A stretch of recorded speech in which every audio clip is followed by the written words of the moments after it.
پیارے طلباء، سلام ایک تحفہ بھی ہے اور ایک دعا بھی ہے۔ سلام ایک تحفہ بھی ہے اور ایک دعا بھی ہے۔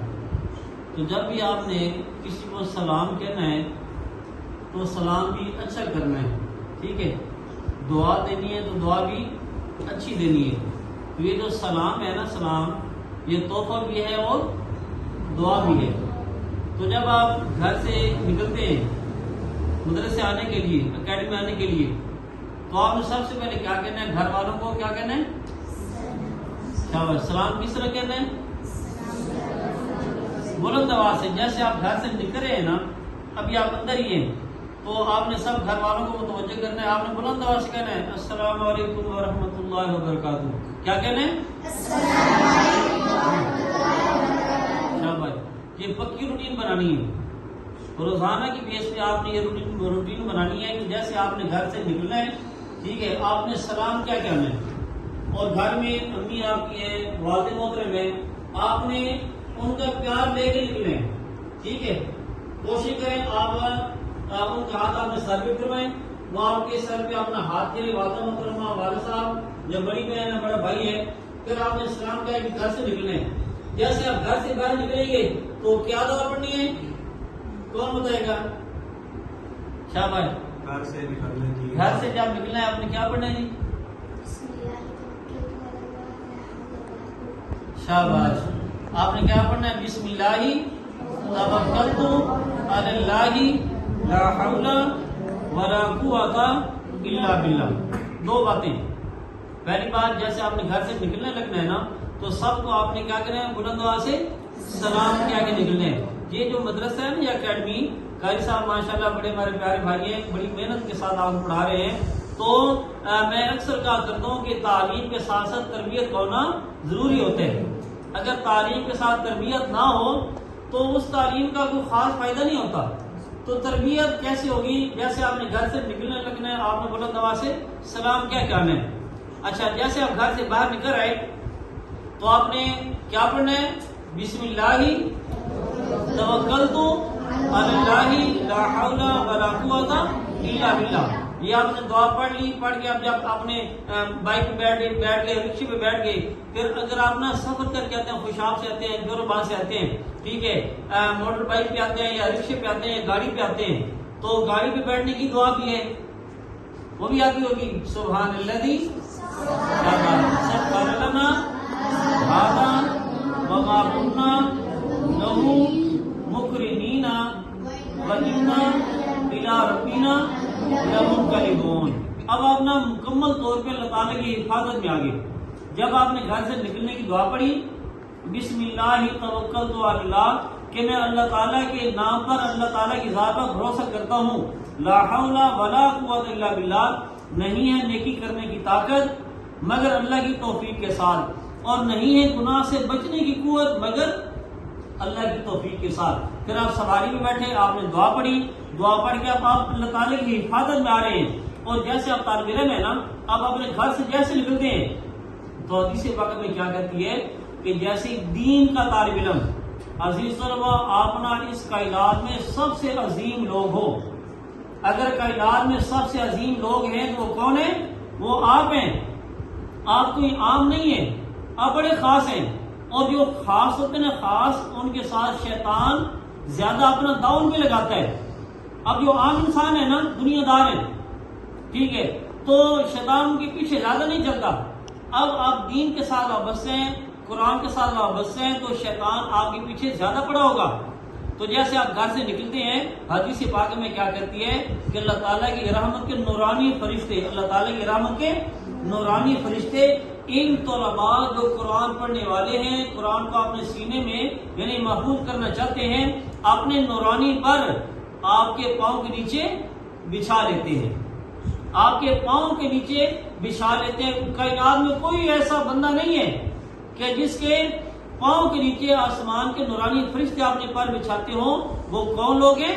وہ آپ ہیں۔ یہ آپ نے نا گھر جا کے ساری باتیں بتانی ہے۔ میں بھی اسکول پڑھاتا ہوں، اسکول ٹیچر ہوں، بھائی یاسر بلال صاحب بھی اسکول کے ساتھ منسلک ہیں، ہمارے پاس سارے طلباء ہر قسم کے پڑھتے ہیں۔ تو ہمارا مقصد کیا ہوتا ہے کہ ہم ان کی تربیت کریں، ان کی اصلاح کریں۔ تو آپ جتنی باتیں آپ کو یہاں سے ملتی ہیں، قاری صاحب آپ کو گائیڈ کرتے ہیں، بتاتے ہیں، ڈاکٹر فضل علی صاحب آپ کو بتاتے ہیں، تو آپ نے کیا کرنا ہے، گھر جا کے شیئر کرنا ہے، گھر جا کے بتانا ہے کہ اکیڈمی میں جہاں ہمیں قرآن یاد کروایا گیا، ہمیں ہمارا ٹیسٹ لیا گیا، ہمیں پرائز دیے گئے، تو وہیں پہ آج ہمیں یہ بات بھی سکھلائی گئی ہے۔ اگر آپ ڈیلی کی بیس پہ ایک ایک بار یاد کرتے ہیں، سیکھتے ہیں اور گھر جا کے بتائیں تو یقین کریں آپ کی اکیڈمی کا جو مورال ہے بہت زیادہ بلند ہوگا۔ ٹھیک ہے، جہاں بھی میڈیا کے ذریعے، پرنٹ میڈیا کے ذریعے، سوشل میڈیا کے ذریعے یہ پیغام آپ کا جائے گا تو لوگ متاثر ہوں گے، واقعی اکیڈمی کوئی صرف عام نہیں ہے، بلکہ یہاں اکیڈمی میں قرآن کی تعلیم کے ساتھ ساتھ ان کی تربیت بھی کی جا رہی ہے اور ڈیلی کی بیس پہ روزانہ ایک نئی بات سکھلائی جاتی ہے۔ تو گھر جا کے آپ نے شیئر کرنا ہے کہ آج ہمیں اکیڈمی میں یعنی یہ باتیں سکھلائی گئی ہیں۔ تو اللہ تعالیٰ کی رحمت کے نورانی فرشتے آپ کے پاؤں کے نیچے اپنے پر بچھا لیتے ہیں۔ اب جیسے آپ اکیڈمی میں آئے، ٹھیک ہے، کوئی خوشحال سے آ رہا ہے، کوئی جوربا سے آیا، کوئی کسی کالونی سے آیا، تو جیسے آپ نے یہاں پہ آپ انٹر ہونا ہے نا، آپ نے سب سے پہلے بلند آواز سے کیا کہنا ہے، سلام کہنا ہے۔ اگر کوئی بچہ پہلے آ جاتا ہے، اکیڈمی میں کوئی بچہ نہیں ہے، قاری صاحب بھی نہیں ہے، پھر بھی آپ نے سلام نہیں بھولنا، آپ نے بلند آواز سے سلام کہنا ہے۔ اگر قاری صاحب موجود ہیں تو آپ پہلے بلند آواز سے سلام کہیں، ہاتھ کے اشارے سے سلام کہیں۔ اگر قاری صاحب کہتے ہیں بیٹا ہاتھ سے ہاتھ ملاؤ، تو پھر آپ آگے ہاتھ سے، یہ ادب ہوتا ہے۔ اگر ادب ہوتا ہے نا، اگر جو ٹیچر ہوتا ہے وہ ساتھ ہوتا ہے، اگر کسی بچے سے ہاتھ ملانا چاہے تو آپ ہاتھ ملائیں، ورنہ آپ پہلے منہ سے سلام کہیں۔ اگر ٹیچر اپنا ہاتھ آگے بڑھاتا ہے تو آپ آگے اپنا ہاتھ بڑھائیں، ٹھیک ہے، کیونکہ ادب جو ہے، ادب بھی ضروری ہے۔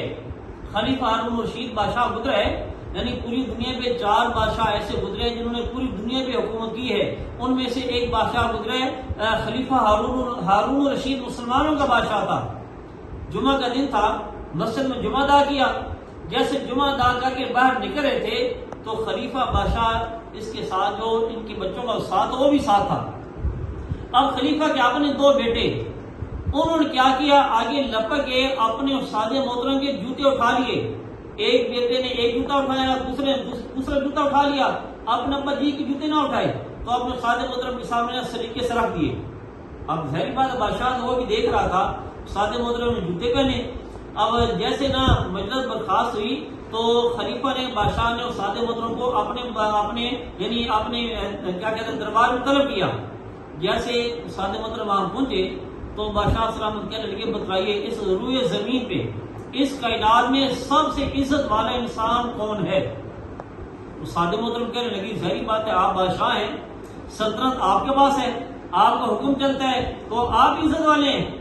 تو کہنے لگے نہیں، میری نظر میں اس وقت عزت والا وہ ہے کہ جس کے جوتے اٹھانے کے لیے بادشاہ کے بیٹے اپنے لیے سعادت سمجھیں۔ یعنی میرے نزدیک اس وقت روئے زمین پہ استاد ہی سب سے عزت والا ہے۔ تو استاد کی تکریم کرنی، استاد کی عزت کرنا، یہ آپ کی ذمہ ہے، یہ اپنی زندگی کا مقصد بنا لیں۔ اگر آپ اپنی لائف میں کامیاب ہونا چاہتے ہیں، اپنے استاد محترم کی قدر کریں۔ استاد محترم آپ سے پیار بھی کرتے ہیں، کبھی اگر استاد محترم آپ کی نااہلی کی بنا پہ، آپ کی غلطی کی بنا پہ آپ کو پنشمنٹ کرتے ہیں، آپ کو سزا دیتے ہیں، آپ کی سبکی کرتے ہیں، تو آپ کا کام کیا ہے؟ بتائیں ذرا، کیا گھر بتانا ہے؟ کیا محلے والوں کو بتانا ہے؟ کیا پوری کالونی میں تشہیر کرنی ہے؟ آپ مجھے قاری صاحب نے ڈانٹا ہے، غصے ہوئے یا سزا دی ہے؟ نہیں، بلکہ اگر کبھی آپ کی نااہلی، آپ کی سستی، آپ کی کوتاہی، آپ کی غلطی کی بنا پہ قاری صاحب آپ کو ڈانٹ بھی دیتے ہیں، آپ کو ہلکی سی سزا بھی جسمانی دے دیتے ہیں، تو آپ کا کام کیا؟ پھر بھی آرام کے ساتھ، سکون کے ساتھ اس استاد کی یعنی پنشمنٹ کو برداشت کرنا ہے، ٹھیک ہے۔ جو طالب علم اپنے استاد محترم کی باتیں یعنی بہہ جا کے بتلاتے ہیں یا تذلیل کراتے ہیں، رسوائی کرواتے ہیں، وہ کبھی کامیاب نہیں ہوتے۔ ہمیشہ وہی طالب علم کامیاب ہوتے ہیں جو اپنے اساتذہ کرام کا دل سے ادب کرتے ہیں۔ اب یہ جو باتیں ہیں نا، جب آپ گھر جا کے بتائیں گے تو ظاہری بات ہے وہ اور خوش ہوں گے، بھائی قرآن کی تعلیم بھی حاصل کر رہے ہیں اور اچھے انسان بن رہے ہیں۔ اور میں اکثر اپنے اسکول میں کہا کرتا ہوں، عزیز طلبہ، یہ جو ایج ہے نا آپ کی، یہی ایج آپ کی سنبھلنے اور سنورنے کی ہے۔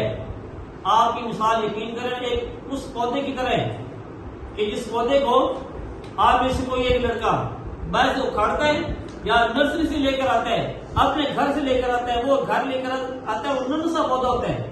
آپ کیا کرتے ہیں؟ زمین ہلکی سی کھود کے اس زمین میں وہ پودا کیا کرتے ہیں، بڑے سلیقے کے ساتھ رکھتے ہیں، اوپر سے مٹی دبا دیتے ہیں، مٹی اس کے ارد گرد لگا دیتے ہیں.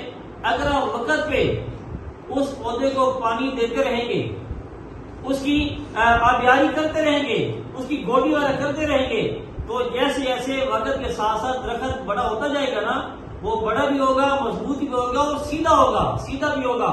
لیکن اگر آپ نے اس درخت کو جب آندھی چلتی ہے آندھی سے نہ بچایا، اس کے ارد گرد باڑ نہ لگائی، وقت پہ پانی نہ دیا، وقت پہ گوڈی نہ کی، تو کبھی وہ تناور درخت نہیں بنے گا، کبھی سیدھا درخت نہیں بنے گا. ادھر ہوا کا تھپیڑ آئے گا، وہ ادھر گرا دے گی، ادھر سے ہوا کا تھپیڑ آیا اسے ادھر گرا دے گی، وہ سیدھا تناور درخت کبھی نہیں بن سکتا. تو عزیز طلباء، بے عینی آپ کی مثال ایسے ہی ہے.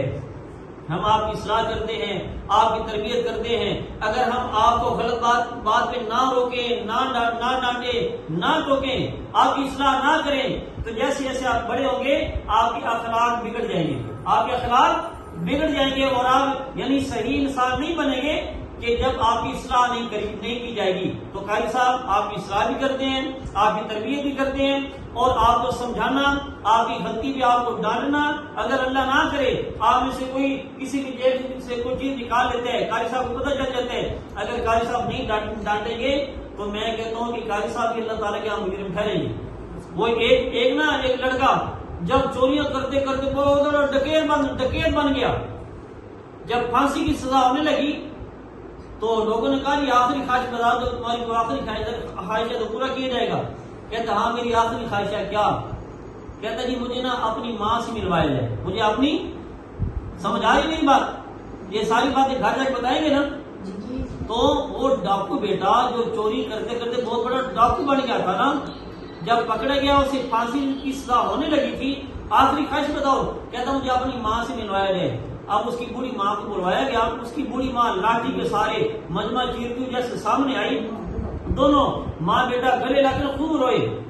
تو اس ڈاکو بیٹے نے اپنی ماں کے کان پہ دان کاٹ لیے، ماں کی کان پہ دان کاٹ لیے. ماں کو تکلیف ہوئی، ماں نے چیخ ماری. لوگوں نے کہا تو بڑا ظالم ہے، پہلے بھی تو نے اپنی ماں کو پریشان رکھا اور آج بھی تیرا آخری وقت ہے، پھر تو اپنی ماں کو پریشان کر کے جا رہا ہے.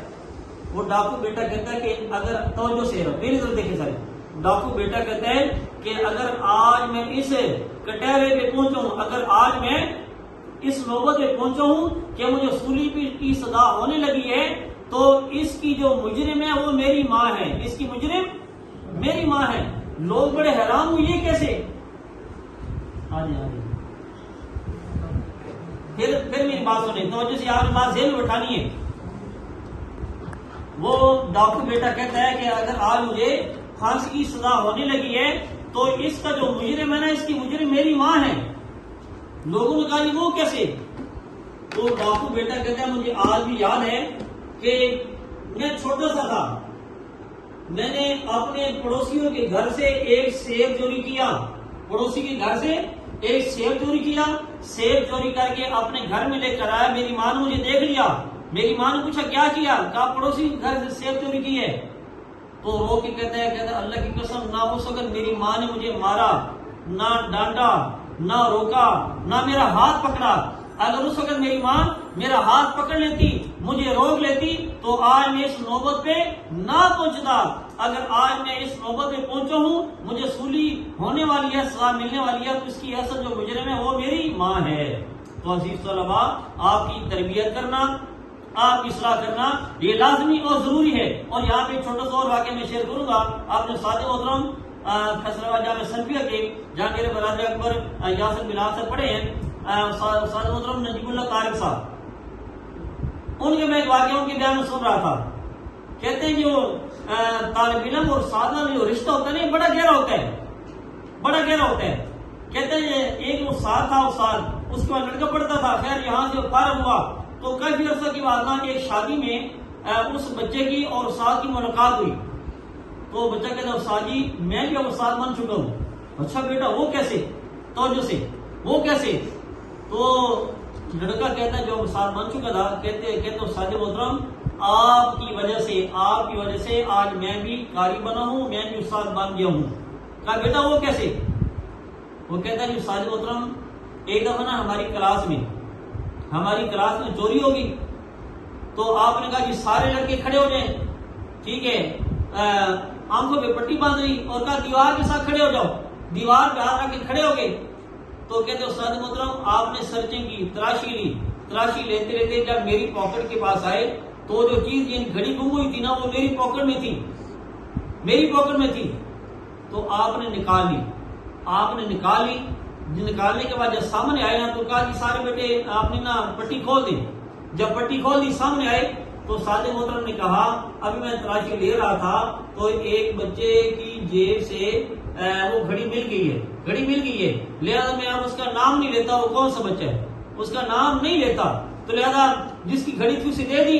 تو کہتا ہوں استاد جی آپ کی یہ تربیت دے کے نا میرے دل میں شوق پیدا ہو کہ میں بھی استاد بنوں، کہ استاد محترم کو پتہ چل گیا کہ گھڑی میں نے چوری کی لیکن میرا نام نہیں لیا، پوری کلاس میں میرا نام نہیں لیا کہ فلاں بچہ چور ہے، فلاں بچے نے یہ زیادتی کی، یہ نام نہیں لیا۔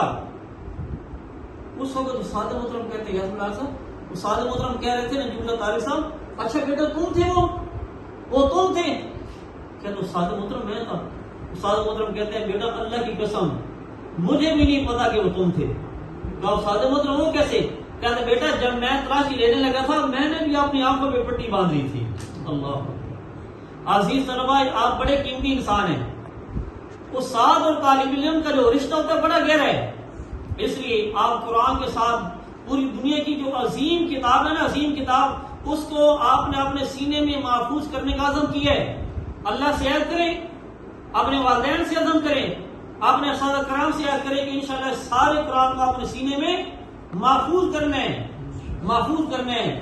آپ جہاں بھی چلے جائیں گے قرآن آپ کے سینے میں محفوظ ہوگا اور ہر جگہ آپ کی عزت ہوگی۔ اور دیکھیں کتنی بڑی عزت ہے، قرآن آپ کے سینے میں آ گیا، آپ مسلے پہ کھڑے ہیں، چاہے پیچھے کوئی افسر کھڑا ہے، بڑا کھڑا ہے، چھوٹا کھڑا ہے، جب تک آپ نے اللہ اکبر کہہ کے رکوع میں نہیں جانا کسی اور کو ہمت جرأت نہیں ہوگی کہ پہلے رکوع میں چلا جائے۔ تو یہ عزت کس وجہ سے ملی ہے؟ یہ قرآن کی وجہ سے ملی ہے۔ تو قرآن کے ساتھ محبت اور اپنے اساتذہ کرام کا ادب، اپنے کلاس کا ماحول یعنی بہترین رکھنا، جو قاری صاحب بتلاتے ہیں آپ نے ویسے ہی کرنا ہے۔ اگر کبھی اساتذہ محترم آپ کی نااہلی کی بنا پہ، آپ کی غلطی کی بنا پہ آپ کو سزا دیتے ہیں، آپ نے خوشی کے ساتھ قبول کرنی ہے، ٹھیک ہے۔ جیسے آپ مثلا انعامات مل رہے ہیں، اگر ایک بچے کو روزانہ انعام مل رہا ہے، باقیوں کو نہیں مل رہا، تو آپ نے دل چھوٹا نہیں کرنا، ہوتا ہے نا دل چھوٹا کر لیتے ہیں، آپ نے دل چھوٹا نہیں کرنا، آپ نے کیا سوچنا ہے یار کل میں نے زیادہ محنت کرنی ہے، حسد نہیں کرنا، ہاں اس کے نمبر آتے میرے کیوں نہیں آتے، اندر جل جانا، بھول جانا، یہ بات غلط ہے۔ رشک کرنا ہے، کیا کہنا ہے، اے اللہ اگر اسے روزانہ پرائز ملتے ہیں، اس کے انعام ملتے ہیں، اچھے نمبر آتے ہیں تو میرے کیوں نہیں آ سکتے؟ اس کی بھی دو آنکھیں، میری بھی دو آنکھیں، اس کے بھی ایک دماغ ہے، میرے بھی ایک دماغ ہے، اس کے دو ہاتھ، میرے دو ہاتھ، تو میرے نمبر پورے کیوں نہیں آ سکتے؟ جب آپ محنت کریں گے۔ اور آخری بات، جب بھی آپ نے سبق شروع کرنا ہے نا، یاد کرنے لگتے ہیں، آپ نے کیا پڑھنا ہے؟ رب اشرح لی صدری ویسر لی امری واحلل عقدۃ من لسانی یفقہوا قولی۔ آپ نے سنانے لگنا ہے، یہ آپ پڑھ کے سنائیں، آپ یاد کرنے لگتے ہیں، یہ پڑھ کے سنائیں، انشاءاللہ آپ کا ذہن وسیع بھی ہوگا۔ اور آخری بات، ایک نسخہ آپ کو بتانا ہے، نسخہ۔ اب آپ کا یقین کے کہہ سکتے ان کا زور بڑا لگتا ہے، گلا بھی سوال ہوتا ہے، ذہن بھی لگتا ہے، آنکھوں کی بینائی بھی اس میں کمزور ہو جاتی ہے۔ ایک نسخہ بتاتا ہوں، آپ اپنے ذہن میں نوٹ کر لیں اور گھر جا کے آپ نے والدین کو کہنا ہے وہ نسخہ آپ کو بتا دیں۔ آپ نے بادام، ٹھیک ہے، تھوڑے سے بادام لے لینے ہیں، اخروٹ لے لینے ہیں، پستہ لے لینے ہیں۔ کتنی چیزیں بتائی ہیں؟ بادام، آگے کیا ہے؟ اخروٹ، پستہ، 3 چیزیں ہوگی۔ اور اس کے بعد آپ نے لے لینا ہے سونف، سادی سونف، 4 چیزیں۔ 5ویں چیز آپ نے بھنے ہوئے چنے لے لینے، بھنے ہوئے چنے، ٹھیک ہے، 5 چیزیں۔ اور 6ٹھی چیز مصری، پوزا مصری، اس سے بہتر کی چینی کی طرح ہوتی ہے مصری۔ یہ 6 چیزیں لے کے آپ نے اخروٹ وغیرہ بادام چھلکے اتار کے